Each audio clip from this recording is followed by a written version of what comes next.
Lejn tmiem ix-xahar li għadda l-Prim Ministru Lorenz Gonzi tilef il-maġġoranza fil-Parlament.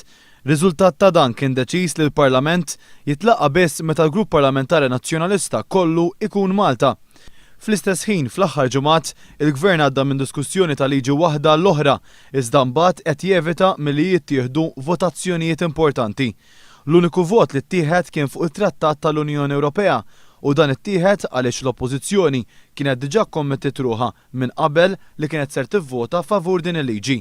Dwar din is-sitwazzjoni One News tkellem mal-wib tal-Grupp Parlamentari Laburista Joe Mizzi. L-vot ta' sfiduċja kien hemm ċertu liġijiet li kellhom jiġu diskussi fil-Parlament fosthom li waħda li għandha x'taqsam mal-budget li kienet importanti ħafna. Dina beda diskussjoni però ma kompliex. Reġa' mbagħad kien hemm liġi oħra ta' edukazzjoni, beda diskussjoni u ma kompliex. Kien hemm affarijiet oħra liġijiet oħra li ma kinux fuq l-aġenda u mbagħad deru fuq l-aġenda. Issa rġa'na ġejna ta' sostenibilità, bdija dik il-liġi wkoll, mela tinsibu li għandna diversi liġijiet mibdijin imma mhux qed jispiċċaw ħanejtek li jgħidu l-winding up jifri fl-eluq biex imbagħad jistgħu jaslu għal-vot. Min-naħa tiegħu deputat mexxej Laburista l-affarijiet tal-Parlament Anġlu Farrugia iddeskriva dan l-atteġġament min-naħa tal-Gvern bħala wieħed antidemokratiku. Il-pożizzjoni kif inhi llum fil-Parlament hija li l-Gvern m'għandux maġġoranza.